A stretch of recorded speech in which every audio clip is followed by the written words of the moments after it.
Mga krisis na mamanahin ni BBM. Kaya ba? Yan ang ating tatalakayin ngayon sa Dad ng Bayan. Ako nga po pala si Michael Sai, ang inyong Dad ng Bayan. Marami nagsasabi na napakaraming krisis ang haharapin at sasalubong kay BBM pag siya'y sumumpa na at nagsimulang maging Pangulo. Isa rito ay yung lumolobong utang ng ating bayan dahil sa pandemya. Pangalawa, yung kakulangan ng budget para sa taong ito dahil halos nagamit na yung karamihan ng budget natin sa taong ito. Pangatlo, yung mga tumataas na halaga ng mga bilihin.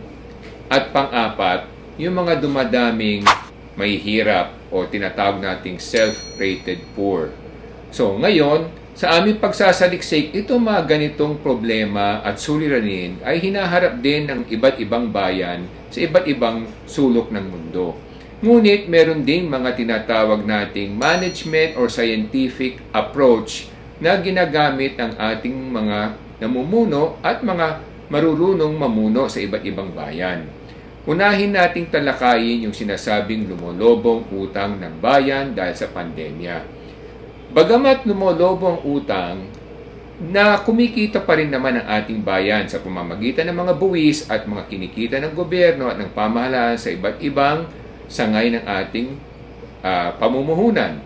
Kaya hindi tayo dapat mangamba dahil ang kailangan lang natin gawin is kolektahin natin yung mga buwis na dapat makolekta at para madagdagan sa kaban ng bayan, pwede tayo mag-offer ng tax amnesty pansamantala para maresolba at maayos yung kakulangan ng pondo para mabayaran yung lumolobong utang.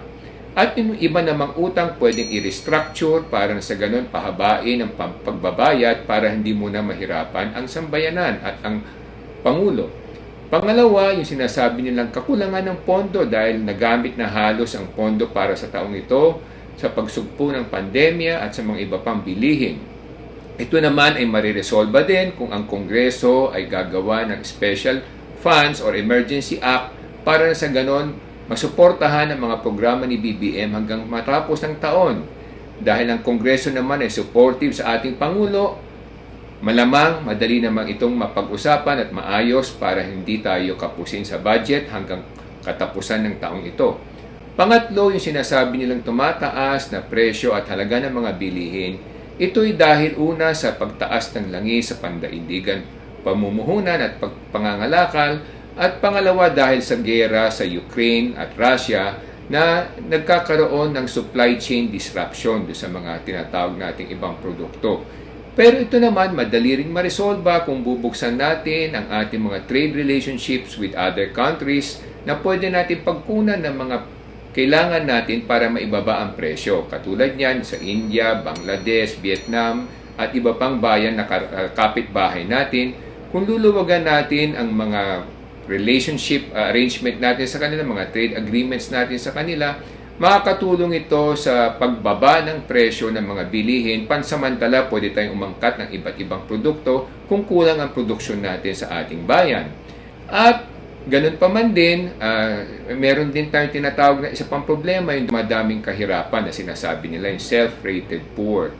Ano ang sanhi nito? Bakit dumadami ang self-rated poor? Dahil nga sa kakulangan ng kinikita, dahil nga sa kakulangan ng trabaho at oportunidad. Dahil kalalabas lang natin sa pandemya at marami pa rin kumpanya ngayon pa lamang nagsisimulang bumangon ulit, kaya ang kinikita ng ating mga kababayan ay kinakapos pa.